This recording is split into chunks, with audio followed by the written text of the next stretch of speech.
እንኳን ወደ ሕያው ቃል ዩቲዩብ ቻናል በደህና መጡ። የኔ ስም መጋቢ ዘውደ ዘለቀ ይባላል። አንዳንድ ሰዎች መጽሐፍ ቅዱስ ሲያነቡና እምነታቸውንም ሲገልጹ ለኢየሱስ ክርስቶስ በጣም የቀኑ መስለው እግዚአብሔር አብን ሲያጣጥሉ፣ ሲሰውሩ ወይንም ደግሞ ችላ ሲሉ ይስተዋላሉ።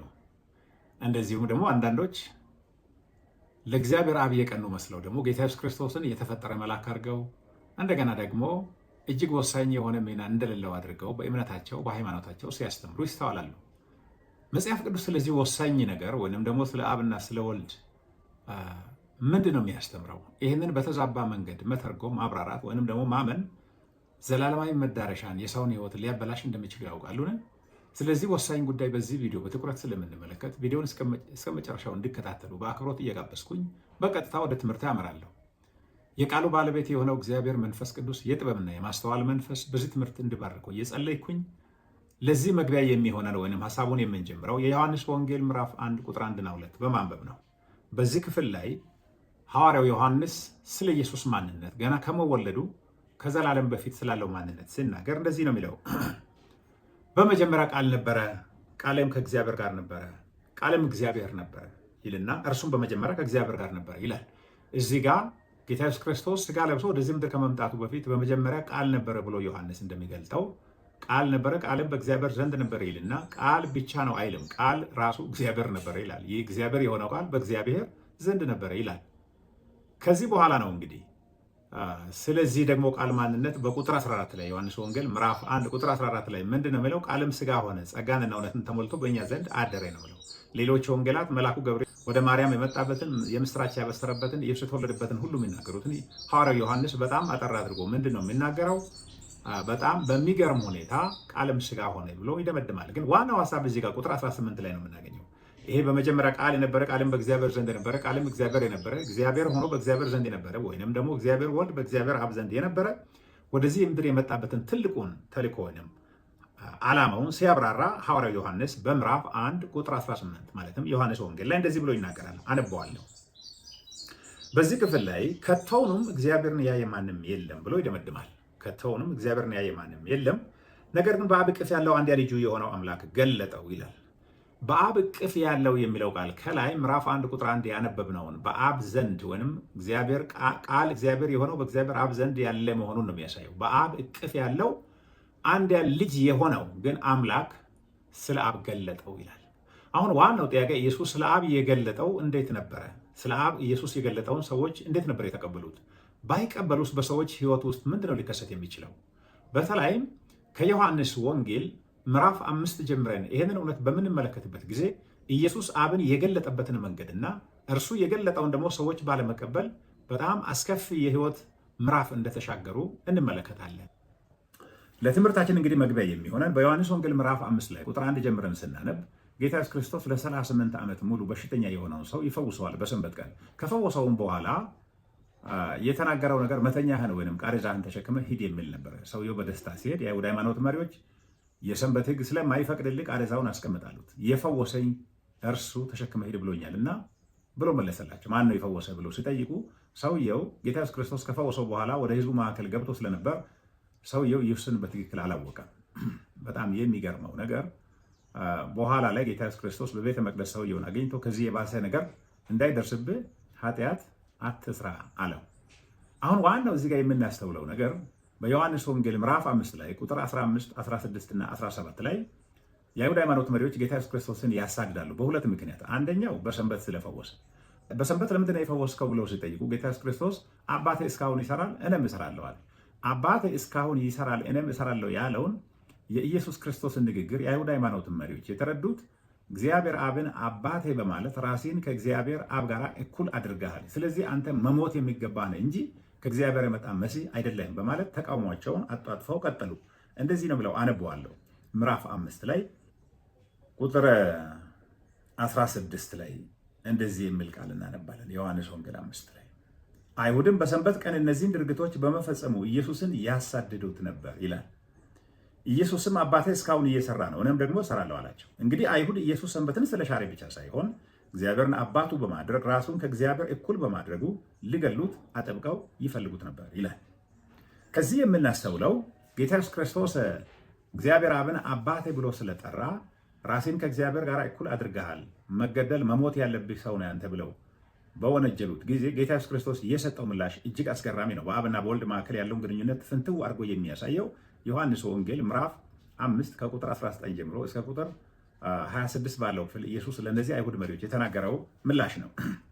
በዚህኛው ክፍል ላይ ቅድም እንዳይነው አባቴ እስካሁን እየሰራ ነው፣ እኔም ደግሞ እሰራለሁ አላቸው።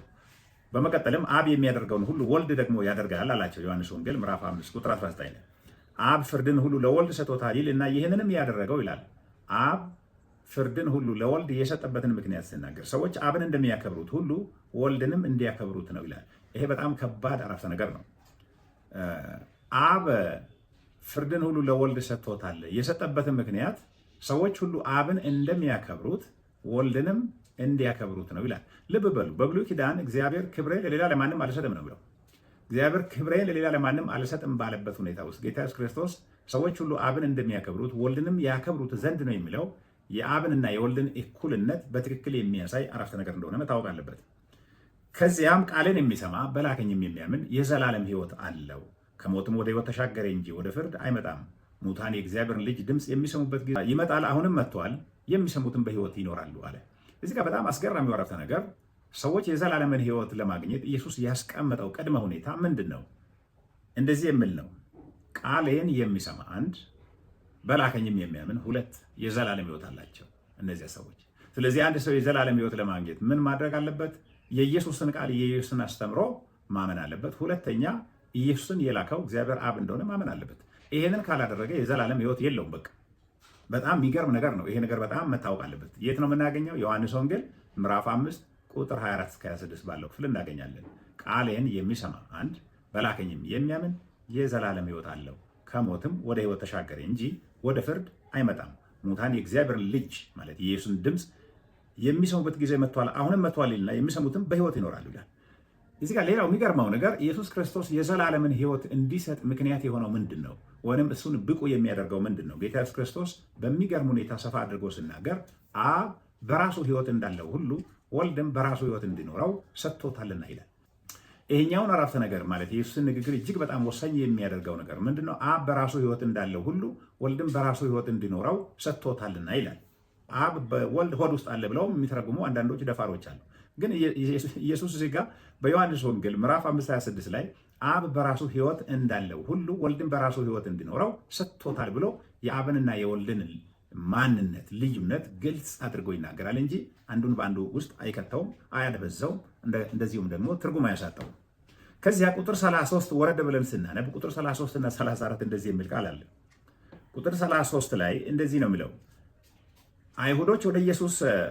አይሁዶች ወደ ዮሐንስ ስለ ኢየሱስ ለማወቅ ልከው እንደነበር ጌታ ኢየሱስ አስታውሶ፣ ነገር ግን ጌታ ኢየሱስ የሰውን ምስክርነት እንደማይቀበል ተናግሮ እርሱ ስለ አብ የሚናገረው ግን እነርሱ እንዲድኑ ነው ይላል። ቁጥር 34 እና 33ን ስናነብ እናንተ እንድትድኑ ስለ አብ እናገራለሁ እያለ ነው ኢየሱስ ክርስቶስ። በመቀጠል ደግሞ ቁጥር 36 ላይ እንደዚህ የሚል ቃል አለ። ይኸውም አብ እንዲሰራ የሰጠው ስራ ማለትም ተአምራቱና አብ ራሱ ስለ ወልድ እንደሚመሰክሩ ይናገርና ቁጥር 38 ላይ ኢየሱስን የላከው አብን ስላላመኑ የአብ ቃል በእነርሱ እንደማይኖር አስጠነቀቃቸው። እንግዲህ ሰው አብን ካላመነ የአብ ቃል በሕይወቱ የለውም። ስለዚህም ደግሞ ከዚህ የተነሳ ወደ መዳን ሰው አይመጣም ማለት ነው። ሌላኛው የምናየው እንደዚሁም ደግሞ በዮሐንስ ወንጌል ምዕራፍ 6:37-40 አብ የሚሰጠው ሁሉ ወደ እኔ ወደ ወልድ እንደሚመጣና ጌታ ኢየሱስ ከሰማይ የወረደው የራሱን ፈቃድ ለማድረግ ሳይሆን የላከውን የአብን ፈቃድ ለመፈጸም እንደሆነ ተናገረ። ይሄ በጣም ወሳኝ ነገር ነው። ምዕራፍ 6 ዮሐንስ ወንጌል ቁጥር 37-40 ባለው ክፍል አብ የሚሰጠው ሁሉ ወደ እኔ ይመጣል፣ ወደ እኔ የሚመጣውንም ወደ ውጪ አላወጣውም፣ በመጨረሻውም ቀን አስነሳዋለሁ ይላል። ስለዚህ አንድ ሰው ወደ ኢየሱስ ይመጣል የሚባለው ወይም መምጣት የሚችለው አብ የሳበው፣ አብ የመራው፣ አብ የገለጠለት ሰው ብቻ ነው ወደ ኢየሱስ መምጣት የሚችለው። ስለዚህ አብን ነጥሎ ሕይወት አለኝ በኢየሱስ ብሎ ማመን ኢየሱስ ለማስተማር የፈለገውን በመቃረን በመገልበጥ የሰው ልጅ እንደ ልቡ እንደሚያደርግ ነው የሚያሳየው ማለት ነው። እንደዚሁም ደግሞ ዮሐንስ ወንጌል ምዕራፍ 7 ቁጥር 25-29 በምናነበት ጊዜ ሰዎች ስለ ኢየሱስ ማንነት በተዛባ መረዳት በተናገሩ ጊዜ ኢየሱስ ከአብ ዘንድ እንደመጣና አይሁድ ሃይማኖት መሪዎች እግዚአብሔር አብን እንደማያውቁትና ጌታ ኢየሱስ ግን ከእርሱ ዘንድ በመሆኑ ከእርሱም ዘንድ ስለተላከ እንደሚያውቀው ተናገራቸው። አነበዋለሁ። ይሄኛው ክፍል ሌላኛው ወሳኝ ክፍል ነው። የዮሐንስ ወንጌል ምዕራፍ 7 ቁጥር 25 ጀምሮ እስከ ቁጥር 29 4 ቁጥሮችን አነባለሁ። በዚህ ጊዜ በኢየሩሳሌም የነበሩ አንዳንድ ሰዎች እንዲህ አሉ፣ ሊገሉት የሚፈልጉት ሰው ይህ አይደለምን? ይኸው እርሱ በአደባባይ ይናገራል፣ አንድም ቃል አይናገሩትም። ክርስቶስ ነው ብለው ባለስልጣኖቹም ተቀብለውት ይሆን? ይህ ሰው ግን ከየት እንደሆነ እኛ እናውቃለን። ክርስቶስ ሲመጣ እኮ ከየት እንደሆነ ማንም አያውቅም። ኢየሱስ በቤተ መቅደስ አደባባይ ሲያስተምር ድምፁን ከፍ አድርጎ እንዲህ አለ፣ አዎን እኔን ታውቁኛላችሁ፣ ከየት እንደሆነውም ታውቃላችሁ። እኔ እዚህ ያለሁት በገዛ ራሴ አይደለም፣ ነገር ግን የላከኝ እርሱ እውነተኛ ነው። እናንተ አታውቁትም፣ እኔ ግን ከእርሱ ዘንድ ስለሆነው እርሱም ስለላከኝ አውቀዋለሁ ይላል። ኢየሱስ ስለ አብ ያለው ምስክርነት ከእርሱ ዘንድ ወጥቻለሁ፣ ወደ እርሱ ተመልሼ እመጣለሁ፣ እናንተ የአይሁድ ሃይማኖት መሪዎች አታውቁትም፣ እኔ አውቀዋለሁ የሚል ነበር መከላከያ ያቀረበው። ሌላኛው በዮሐንስ ወንጌል ምዕራፍ 8 ቁጥር 14፣ ቁጥር 16፣ ቁጥር 18 ስናነብ አሁንም ጌታ ኢየሱስ ክርስቶስ ከአብ ዘንድ ወጥቶ እንደመጣ ደጋግሞ ያስተምራቸዋል። ተቃውሞ ሲገጥመው ምን እንደተናገረ እዛ ክፍል የተናገረው በተለይ ሰው አብን ሳያምን የዘላለም ሕይወት ሊኖረው እንደማይችል ይናገራል። እንደዚህ ነው የሚለው ምዕራፍ 8 ቁጥር 14፣ 16፣ 18 ስናነብ ቁጥር 14 ላይ እንደዚህ ነው የሚለው ኢየሱስ መልሶ እንዲህ አላቸው፣ እኔ ስለ ራሴ ብመሰክር ከየት እንደመጣሁና ወዴት እንደሚሄድ ስለማውቅ ምስክርነቴ እውነት ነው። ከየት እንደመጣው ወዴት እንደሚሄድ አውቃለሁ። በሌላ አነጋገር ከአብ ዘንድ ወጥቼ መጥቻለሁ፣ ወደ አብ ተመልሼ እሄዳለሁ፣ ስለ ራሴ አውቃለሁ፣ የሚመሰክረው ነገር እውነት ነው ማለቱ ነው። እናንተ ግን ከየት እንደመጣው ወይም ወዴት እንደሚሄድ የምታውቁት ነገር የለም። ቁጥር 16 ላይ ከላከኝ ከአብ ጋር እንጂ ብቻዬን ስላልሆነው ፍርዴ ትክክል ነው። ቁጥር 18 ላይ ስለ ራሴ የሚመሰክር አንዱ እኔ ነኝ፣ ሌላው ምስክሬ የላከኝ አብ ነው ይላል። ከዚያ በኋላ ነው እንግዲህ አሁን ከአብ ዘንድ ወጥቶ እንደመጣ ወደ አብ ተመልሶ እንደሚሄድ ከየት እንደመጣ ወዴት እንደሚሄድ እናውቃለሁ፣ እናንተ ግን ስለኔ የምታውቁት ነገር የለም ብሎ የአይሁድ ሃይማኖት መሪዎችን ካስጠነቀቀ በኋላ ቁጥር 21 ላይ አሁን አስገራሚው ሀሳብ የሚገኘው እዚህ ላይ ነው። ቁጥር 21 ላይ ኢየሱስም እንደገና እኔ እሄዳለሁ፣ እናንተም ትፈልጉኛላችሁ፣ በኃጢአታችሁም ትሞታላችሁ፣ እኔ ወደሚሄድበት ግን ልትመጡ አትችሉም አላቸው። እዚህ ጋር ይሄኛው አረፍተ ነገር ነው በጣም ከበድ የሚያደርገው ማስተዋል የሚገባን ትልቅ የእግዚአብሔር ሀሳብ ያለበት አረፍተ ነገር እንደሆነ ማወቅ ያለብን። እንደዚህ ነው ብለው በኃጢአታችሁም ትሞታላችሁ ወደሚሄድበትም ግን ልትመጡ አትችሉም ነው የሚለው። ለምን?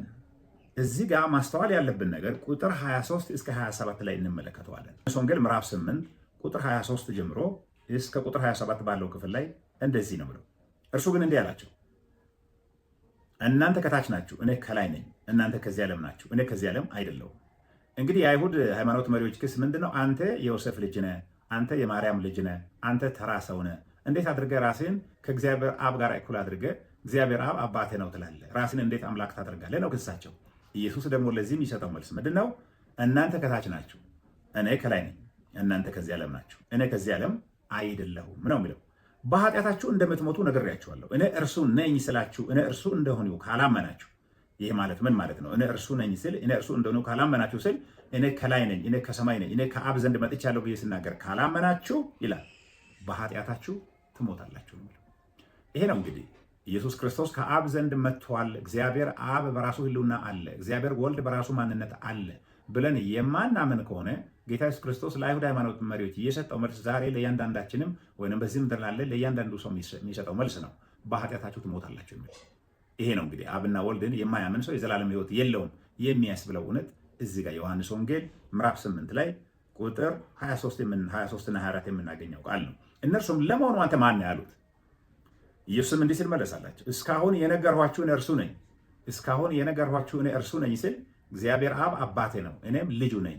ከአብ ዘንድ ወጥቼ መጥቻለሁ። እናንተ ከታች ናችሁ፣ እኔ ከላይ ነኝ። እናንተ ከዓለም ናችሁ፣ እኔ ከዓለም አይደለሁም። እኔ እርሱ ነኝ ብዬ የነገርኳችሁ እኔ እርሱ ነኝ፣ አልተቀየርኩም፣ እኔው ራሴ ነኝ ማለቱ ነው። እነርሱም ስለ አብ እየነገራቸው እንደነበር አላስተዋሉትም ይላል። ቁጥር 26 ላይ በእናንተ ላይ ብዙ የሚናገረው ብዙ የሚፈርደው ነገር አለኝ፣ ዳሩ ግን የላከኝ ታማኝ ነው፣ ከእርሱም የሰማሁትን ለዓለም እናገራለሁ። እዚህ ጋር ዳሩ ግን የላከኝ ታማኝ ነው፣ ከእርሱም የሰማሁትን ለዓለም እናገራለሁ ስል እርሱ የተናገረ ያለው ስለ አብ እንደሆነ አላስተዋሉትም ይላል። ስለዚህ ነው ጌታ ኢየሱስ ክርስቶስ ቁጥር 23 እና 24 ዮሐንስ ወንጌል 8 ምዕራፍ 8 ላይ በኃጢአታችሁ እንደምትሞቱ ነግሬያችኋለሁ። እኔ እርሱ ነኝ ስላችሁ እኔ እርሱ እንደሆነ ካላመናችሁ በኃጢአታችሁ ትሞታላችሁ እወቁ እያለ ነው። ይሄ ነው እንግዲህ እግዚአብሔር አብን እግዚአብሔር ወልድን ካላመንን መጽሐፍ ቅዱስ እንደሚል ሰው በኃጢአቱ ይሞታል፣ የዘላለም ሕይወት የለው ማለት ነው። ሌላኛው የምናየው ጌታ ኢየሱስ ክርስቶስ የአይሁድ ሃይማኖት መሪዎች ኢየሱስ ከአብ ዘንድ መጥቻለሁ በማለቱ አንተ ጋነን አለብህ ሳምራይ ነህ ብለው ከሚሳደቡት በተቃራኒው ይህንን የተሳደቡት ዮሐንስ ወንጌል ምዕራፍ 8 47 እና 48 ላይ ነው። እነርሱ አምላካችን የሚሉት እግዚአብሔር አብ እርሱን እንደሚያከብረው አስረግጦ ተናግሮ ጌታ ኢየሱስ እንደነርሱ እግዚአብሔር አብን አላውቅም ብል እርሱም እንደነርሱ ሐሰተኛ ሊሆን እንደሚችል ተናግሮ እኔ ግን ከአባቴ ዘንድ መጥቻለሁ አባቴንም አውቀዋለሁ አለ። በጣም የሚገርመው እዚህ ጋር ማስተዋል ያለብን ነገር ዮሐንስ ወንጌል ምዕራፍ 8 ቁጥር 54 እና 55 መሰረት አንድ ሰው አብን አላውቅም ካለ ጌታ ኢየሱስ ክርስቶስ ሐሰተኛ ነው ብሎ ይደመድማል። ሌላ ነገር አይናገርም። ለአይሁድ ሃይማኖት መሪዎች የተናገረው ያንን ነው።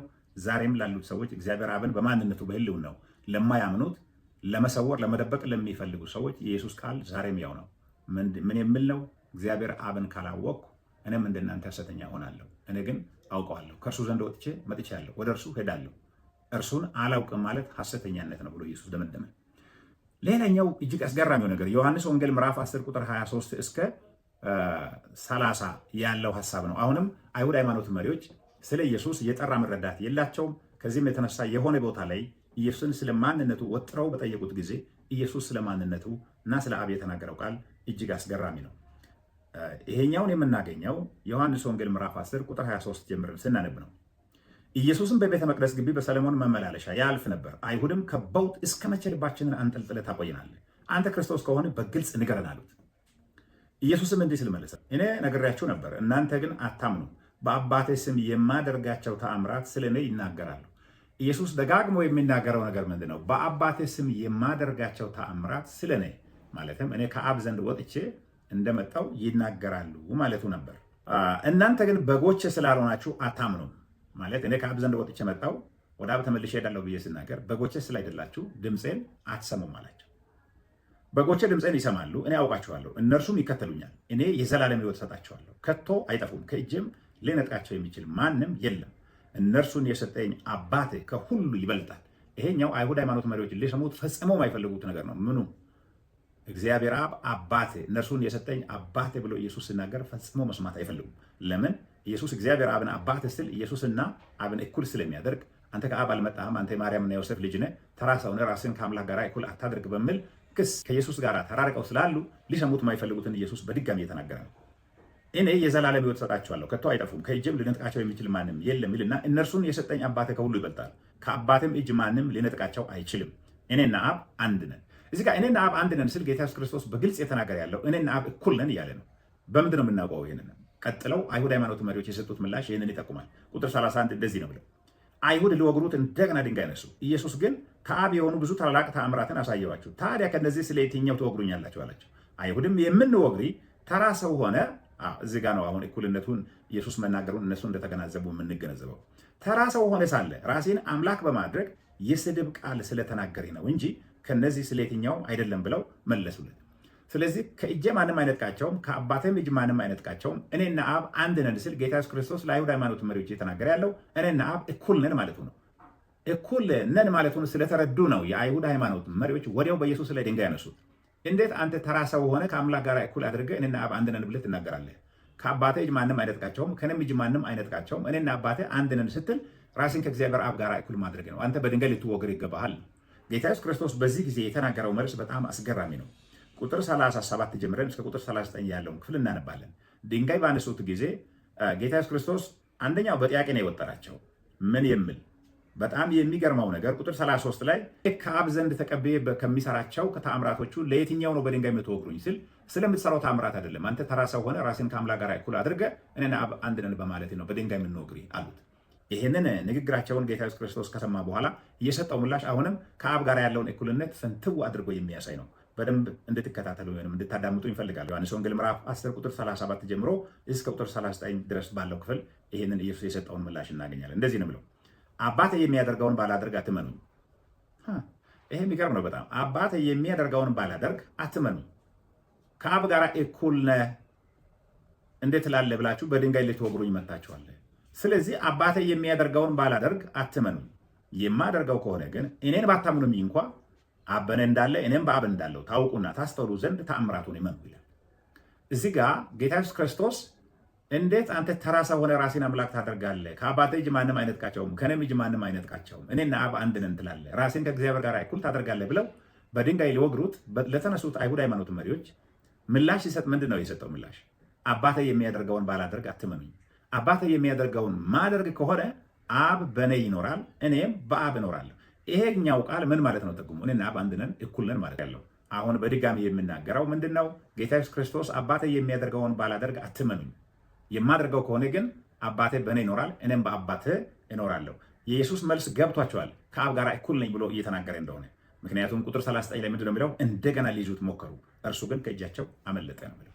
ስለዚህ ጌታ ኢየሱስ ክርስቶስ እየተናገረ ያለው እኔና አብ አንድ ነን ስል ከአብ ጋር እኩል ነን ማለቱ ነው። ምክንያቱም እኔ ከአብ ዘንድ ወጥቼ መጥቻለሁ፣ ወደ አብ እመለሳለሁ፣ ወደ አብ የማደርስ መንገድ እኔ ነኝ፣ ከኔ በቀር ሌላ መንገድ የለም ብሎ እየተናገረ ያለው።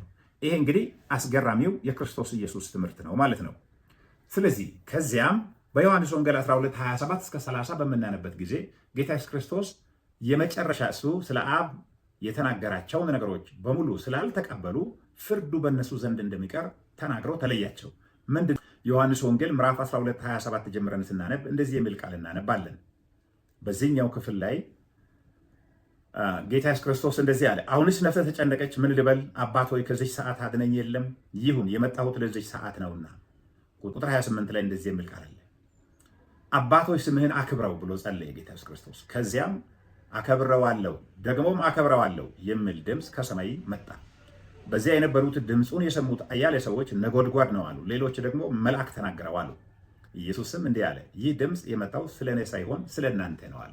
ስለዚህ ተሳስተዋል። አሁንም ስለ አብ እየተናገረ እያለ እንደገና ደግሞ አብም ራሱን በድምፅ በዚህ ቦታ ገልጸው እያለ ተሳስተዋል። ምክንያቱም ድምፁ የመጣው እኔ አከብረዋለሁ ብሎ እግዚአብሔር አብ ለወልድ ሲናገር እነሱ እዛ በዙሪያው የቆሙ ሰዎች ኢየሱስ እየተናገረ ያለው አብ በራሱ ሕልውናና ማንነት እንዳለ እንዲያምኑ አብ ሊረዳቸው ነበር ድምፁን የገለጠው።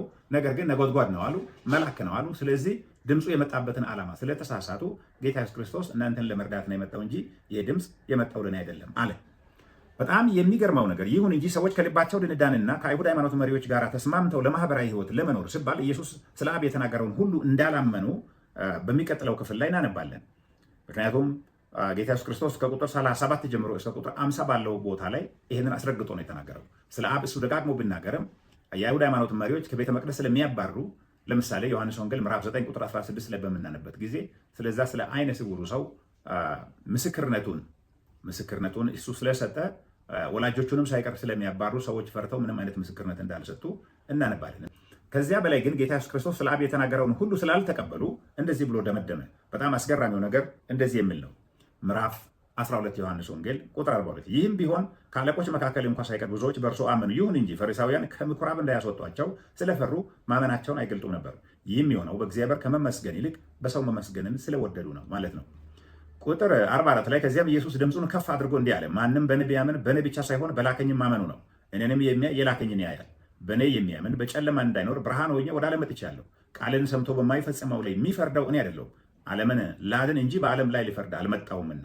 ቁጥር 48 ልብ በሉ፣ በማይቀበለኝና ቃልን በሚያቃልል ላይ የሚፈርድበት አለ። የተናገሩት ቃል ራሱ በመጨረሻው ቀን ይፈርድበታል። ለምን? ኢየሱስ የተናገሩት ቃል በመጨረሻው ቀን ይፈርድበታል ስል ምክንያት አለው። ቁጥር 49 እና 50 ላይ መልሱን እናገኛለን። እኔ ከራሴ አልተናገረውም፣ ነገር ግን የላከኝ አብ ምን እንደሚናገርና እንዴት እንደሚናገር አዘዘኝ። የእርሱ ትእዛዝ ወደ ዘላለም ሕይወት እንደሚያደርስ አውቃለሁ። ስለዚህ የሚለው ሁሉ አብ እንድናገረው የነገረኝን ብቻ ነው። ስለዚህ ጌታ ኢየሱስ ክርስቶስ የተናገረውን ቃል አንድ ሰው አላምንም ብሎ ቢተው መብቱ ነው፣ ዲሞክራሲ ነው፣ ይችላል። ግን ኢየሱስ የተናገረው ቃል መጨረሻው ቀን ይፈርዳል። ለምን? ምክንያቱም ኢየሱስ የተናገረው ቃል ሁሉ ከአብ ተቀብሎ አብ ተናገር ብሎ እንዳለው በአብ ሐሳብ የተናገረው ስለሆነ እግዚአብሔር አብ ደግሞ የዓለም ሁሉ ዳኛ ስለሆነ በኢየሱስ ክርስቶስ በኩል እግዚአብሔር አብ የላከውን ቃል ያላመነው በመጨረሻው ቀን በፍርድ ውስጥ እንደሚሆን ጌታ ኢየሱስ ክርስቶስ ተናግሮ ደመደመ። ከዚያም ወደ ደቀ መዛሙርቶቹ እግር ለማጠብ በሚሄድበትም ጊዜ ጌታ ኢየሱስ ክርስቶስ ከአብ ዘንድ እንደመጣና ተመልሶም ወደ አብ እንደሚሄድ ስላወቀ ያንን ዝቅ ያለውን እግር የማጠብን አገልግሎት ሳይቀር ጌታ ኢየሱስ ክርስቶስ አጠበ። እንደዚህ ይላል ምዕራፍ 13 ቁጥር 1 ላይ ጊዜው ልክ ከፋሲካ በዓል በፊት ነበር። ኢየሱስም ይህን ዓለም ትቶ ወደ አብ የሚሄድበት ጊዜ እንደደረሰ አወቀ። እንደዚሁም ደግሞ ቁጥር 3 ላይ ኢየሱስም አብ ሁሉን ነገር በስልጣኑ ስር እንዳደረገለት ከእግዚአብሔር እንደተላከና ወደ እግዚአብሔርም እንደሚመለስ አውቆ ከራት ተነሳ ይላል። ስለ ደቀ መዛሙርቶቹ እግር አጠባ ፕሮግራም ጌታ ኢየሱስ ክርስቶስ ሊጀምር ስላለው ነገር ሲናገር ከአብ ዘንድ ወጥቶ መምጣቱን፣ ወደ አብ ተመልሶ እንደሚሄድ፣ በዚህ ምድር እሱ የሚሰራው አገልግሎት የእሱን ክብር እንደማይነካ፣ ሁሉም ከአብ የተሰጠው የአብ የቤት ስራ ለእሱ የተሰጠው ስለሆነ በሙሉ ደስታ እንደሚሰራ ይህንን ሲናገር እንመለከታለን። እንግዲህ ጌታ ኢየሱስ ክርስቶስ ከአብ ዘንድ ወጥቶ መምጣቱን ለአንድም አፍታ፣ ለአንድም ጊዜ፣ ለአንድም ሰከንድ ሊዘናጋው ወይንም ደግሞ ሊያቀለው ያልፈለገው ታላቅ ሐሳብ እንደሆነ እንመለከታለን። ከዚህም የተነሳ ዮሐንስ ወንጌል ምዕራፍ 14 ቁጥር 1 ላይ በእግዚአብሔር እመኑ በእኔም ደግሞ እመኑ ነው ያላቸው። ይሄ ብዙ ጊዜ በዚህ ምድር ላይ ሰዎች ስለ ኢየሱስ በጣም ኢየሱስን የሚወዱ አስመስለው ከሚናገሩት ከሚሰብኩት ስብከት ተቃራኒ ነው። ኢየሱስ ብቻ የሚሉ ሰዎች ይህን ጥቅስ ምን እንደሚያደርጉ አይታወቅም። ጌታ ኢየሱስ ክርስቶስ ትእዛዝ ነው የሰጠው። በእግዚአብሔር እመኑ በእኔም ደግሞ እመኑ ይላል። በአባቴ ቤት ብዙ መኖሪያ አለ፣ ይህ ባይሆን ባላሏችሁም ነበር ይላል። በዚህ ጊዜ ደቀ መዛሙርቶቹ በተወናበዱ ጊዜ ጌታ ኢየሱስ ክርስቶስ ወደ አብ የሚወስደው መንገድ፣ እውነት፣ ሕይወት እርሱ እንደሆነ ከእርሱ በቀር ወደ አብ የሚወስድ ሌላ መንገድ እንደሌለ ተናገረ። አሁንም ደግሞ አብን አሳየን ብለው በተናገሩ ጊዜ አብና እርሱ እኩል መሆናቸውን ከዚህም የተነሳ ኢየሱስን ያየ አብን እንዳየ ተናገረ። ቅድም ዮሐንስ ወንጌል ምዕራፍ 10 ላይ ቁጥር 37 እና 38 ላይ አብ የሚያደርገውን ባላደርግ አትመኑኝ፣ ማደርገው ከሆነ አብ በእኔ ያለ እኔም በአብ አለሁ ብሎ በተናገረው ሐሳብ እኔ በአብ አለሁ አብን በእኔ ያለ እኔን ያየ አብን አይቷል፣ እንዴት አብን አሳይን ትላለህ ብሎ ተናገረ። ምክንያቱም ከኢየሱስ በስተቀር አብን ያየ ማንም የለም። ለዚህም ነው ኢየሱስ ክርስቶስ አብን ሊገልጥ የመጣው በዮሐንስ ወንጌል ምዕራፍ 6 ቁጥር 46 ላይ እንደምንመለከተው።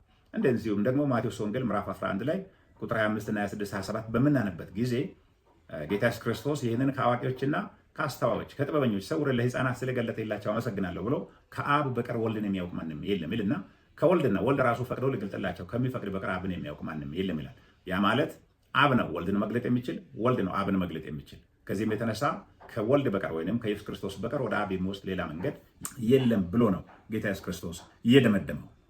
ስለዚህ ደቀ መዛሙርቱ ኢየሱስ ከአብ ዘንድ ወጥቶ መምጣቱንና ወደ አብ ተመልሶ እንደሚሄድ የተነገረላቸውን በመቀበላቸው ጌታ ኢየሱስ ክርስቶስ በመጨረሻው ከአብ ጋር በጸሎት እየተነጋገረ ባለበት ጊዜ ዮሐንስ ወንጌል ምዕራፍ 17 ላይ እነሱ ከአብ ዘንድ ወጥቶ መምጣቱን ኢየሱስን መቀበላቸውና ወደ አብ ተመልሰውም እንደሚሄድ በመቀበላቸው ለነሱ እንደሚጸልይ በዚህም እግዚአብሔር አብን እሱ እንዳከበረ በጸሎቱ ሲያስታውስ እንመለከታለን። ለምሳሌ ዮሐንስ ወንጌል ምዕራፍ 16 ላይ ቁጥር 17 እና 18 ላይ እንደዚህ የሚል ቃል እናነባለን። ዮሐንስ ወንጌል 16 17 እና 18 እንደዚህ ነው ብለው ከደቀ መዛሙርቱም አንዳንዶቹ ከጥቂት ጊዜ በኋላ አታዩኝም፣ ይሁን እንጂ ከጥቂት ጊዜ በኋላ ደግሞ ታዩኛላችሁ፣ እንዲሁም ደግሞ ወደ አብ ስለሚሄድ ስል ምን ማለቱ ነው ተባባሉ። ጥቂት ጊዜ ማለቱስ ምን ይሆን የሚለው ነገር አልገባንም እያሉ ይጠያየቁ ነበር። እዚህ ጋር ልበሉ ወደ አብ ሄዳለሁ የሚለው ንግግር እንኳን ለደቀ መዛሙርቶቹም አልገባም፣ ያን ያክል ተናግረው። ስለዚህ ጌታ ኢየሱስ ክርስቶስ ይህንን ሐሳብ በደንብ አድርጎ ሲያስረዳ በኋላ ነገሩን እንዳስተዋሉት ሲናገሩ እንመለከታለን። ጌታ ኢየሱስ ክርስቶስ ስለ አብ የሚናገረውን እንዲያስተውሉ ተናግሯል። እንደዚህ ነው የምለው ዮሐንስ ወንጌል ምዕራፍ 16 ከቁጥር 5 እስከ 7 ስናነብ እንግዲህ ወደ ላከኝ እሄዳለሁ፣ ይሁን እንጂ ከእናንተ የምትሄደው የት ነው ብሎ የሚጠይቀኝ የለም። ይህን በመናገርም ልባችሁ በሐዘን ተሞልቷል። ነገር ግን እውነት እላችኋለሁ መሄደ ይበጃችኋል። እኔ ካልሄዱ አጽናኙ ወደ እናንተ አይመጣም፣ ከሄድሁ ግን እርሱን ወደ እናንተ እልካለሁ። እዚህ ጋር ሌላኛው በጣም አስገራሚው ነገር አሁንም አብ ወልድ መንፈስ ቅዱስን አንድ ሰው ካላመነ የዘላለም ሕይወትን መለማመድ እንኳን እንደማይችል መጽሐፍ ቅዱስ በጣም ግልጽ በሆነ ቋንቋ የሚናገረው ዮሐንስ ወንጌል ምዕራፍ 17 ቁጥር 3 ላይ ያለው ሐሳብ ነው። እንደዚህ ነው የምለው ኢየሱስ ከአብ ጋር በጸሎት እየተነጋገረ ሳለ የተናገረው ቃል ነው። ቁጥር 2 ጀምሬ ያነባለሁ። ከአንተ ለተቀበላቸው ሁሉ የዘላለምን ሕይወት እንዲሰጥ በሰው ሁሉ ላይ ስልጣን ሰጥተዋል። ማለት እግዚአብሔር አብ ለእግዚአብሔር ወልድ ለሰው ሁሉ የዘላለምን ሕይወት እንዲሰጥ ሰጥተዋል ይልና ስለ እውነተኛ ሕይወት ትርጉም ሲናገር እንደዚህ ነው የምለው ዮሐንስ ወንጌል 17 ቁጥር 3 ላይ እውነተኛ አምላክ የሆነውን አንተንና አንድ ሁለተኛው የላከውንም ኢየሱስ ክርስቶስን ያውቁ ዘንድ ይህች የዘላለም ሕይወት ናት። እውነተኛ አምላክ የሆነውን እግዚአብሔር አብን ማወቅና እግዚአብሔር አብ የላከውን ልጁን ኢየሱስ ክርስቶስን ማወቅ ይህች የዘላለም ሕይወት ናት። ስለዚህ አንድ ሰው እግዚአብሔር አብን ካላወቀ እግዚአብሔር አብ ደግሞ የላከውን ኢየሱስ ክርስቶስን ካላወቀ የዘላለም ሕይወትን መለማመድ አይችልም። መጽሐፍ ቅዱስ ይህንን በዮሐንስ ወንጌል 17:3 ላይ በደንብ አድርጎ ይናገራል። እንደዚሁም ደግሞ ምዕራፍ 17 ላይ ከቁጥር 6 ጀምረን እስከ ቁጥር 11 ስናነብ ደቀ መዛሙርቶቹ ይህንን እውነት በመቀበላቸው የዘላለም ሕይወት ባለቤት በመሆናቸው ኢየሱስ በእነሱ እንደረካ እንደዚህ ብሎ ይናገራል። ምዕራፍ 17 ቁጥር 6 ዮሐንስ ወንጌል እንደዚህ ነው ብለው ለእነዚህም ከዓለም ለሰጠኸኝ ሰዎች ስሜን ገልጬላቸዋለሁ። ይሄ ነው እንግዲህ መጀመሪያ ስመጣም ኢየሱስ ዋና ተግባሩ አብን መግለጥ ነው ብዬ የተናገርኩት። ምዕራፍ 1:18 ላይ በአብ ዘንድ በአብ እቅፍ ያለው አንድያ ልጁ የሆነው አምላክ ገለጠው፣ ከቶ እግዚአብሔርን ያየ ማንም የለም ይላል። እዚህ ጋር ደግሞ ምዕራፍ 17:6 ላይ ለእነዚህም ከዓለም ለሰጠኸኝ ሰዎች ስምህን ገልጬላቸዋለሁ። እግዚአብሔር አብ የሚለውን ስም ኢየሱስ ነው ያስታውቀው። ነቢያት፣ ሌሎች በብሉይ ኪዳን ማንም ይሄ ስም የገለጠ የለም። ይህንንም ደግሞ ሊገልጥ ጌታ ኢየሱስ ክርስቶስ ባለሙሉ ስልጣን ነው፣ የተገባው ነው፣ በአብ እቅፍ ነው ያለው። ራሱ እግዚአብሔር ወልድ ሆኖ እግዚአብሔር አብ ዘንድ ያለ ነው። ከእርሱ በቀር ማንም አብን አላየም። ስለዚህ የአብን ስም መግለጥ ይችላል ማለት ነው። ያንተ ነበሩ ለእኔ ሰጠኸኝ ይላል ምዕራፍ 17 ቁጥር 6 ላይ እነርሱም ቃልህን ተቀብለዋል ይላል።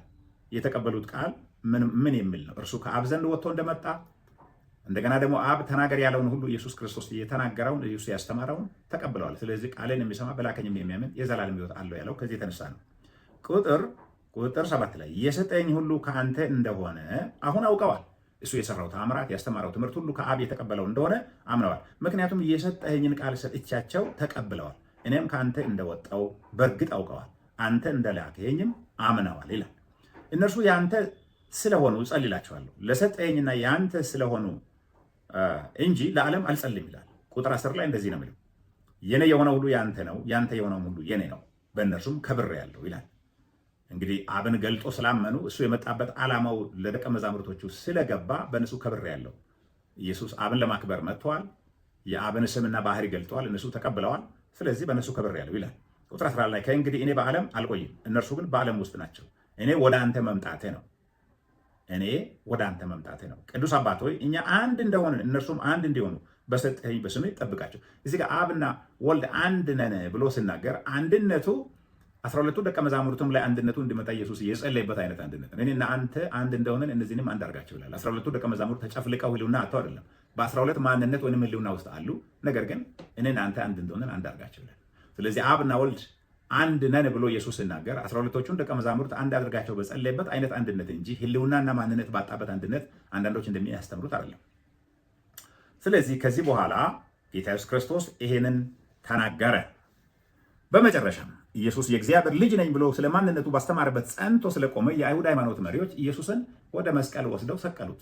የሰቀሉበት አንዱ ምክንያት ኢየሱስ የእግዚአብሔር ልጅ ነኝ ብሎ ስለጸና፣ እንደገና ደግሞ ከአብ ዘንድ ወጥቻለሁ ብሎ ስላለ ነው። ኢየሱስ የሚሞትበት እውነት ነው እንጂ ይሄ የሚቀይረው ነገር አይደለም። እንደዚህ ነው የሚለው ምዕራፍ 19 ቁጥር 7 ላይ እንደዚህ ይላል። አይሁድም እኛ ሕግ አለን፣ ይሄንን የሚናገሩት ለጲላጦስ ነው። እኛ ሕግ አለን፣ ራሱን የእግዚአብሔር ልጅ ስላደረገ በሕጋችን መሰረት መሞት አለበታል።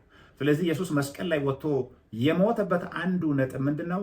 የእግዚአብሔር ልጅ ነኝ፣ ከአብ ዘንድ ወጥቼ መጥቻለሁ፣ ወደ አብ ይመለሳለሁ በሚለው አስተምሮ ነው ኢየሱስ መስቀል ላይ እስኪሞት ድረስ ሕይወቱን የከፈለው። ይህንን እውነት መካድ ማለት ኢየሱስን ሞት ከንቱ ማድረግ ነው።